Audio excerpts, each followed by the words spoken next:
One of my favorite things about making homemade dog treats is that they're a really easy way to add a little nutritional boost to your pup's diet. These chicken and sage dog treats are made with some superfood ingredients.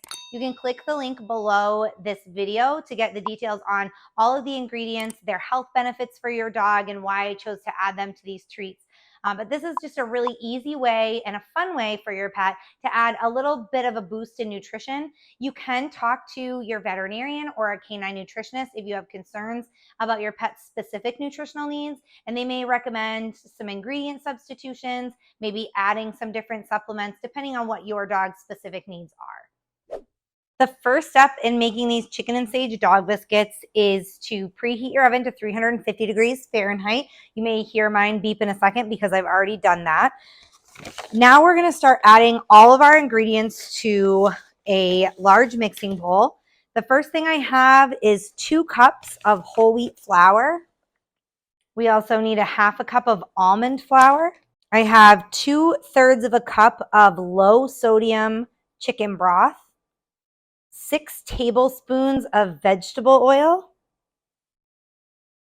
2 tablespoons of shredded Parmesan cheese, 2 tablespoons of shredded cheddar cheese, and 2 tablespoons of chopped fresh sage leaves.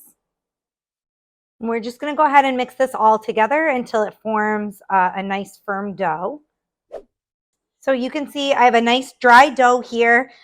You have some choices at this point. When I make these for my own dogs, I just break off small pieces of the dough, work it into little balls, and drop it on a cookie sheet. You can make flat little biscuit treats if you want to, flatten it out.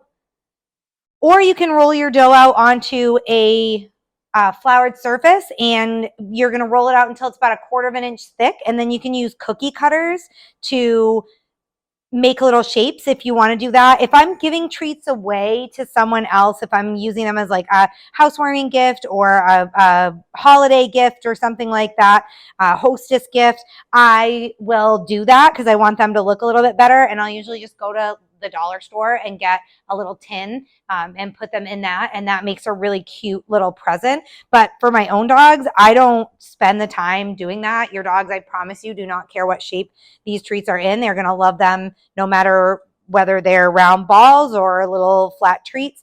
The other thing that you can do if you have a dog who's on a diet, or if you're going to be using them as training treats, feeding a lot of treats in one day, and you want to make sure that you're limiting those calories, you want really small treats, you can roll them out flat, like I mentioned, about 1/4 of an inch thick on the floured surface.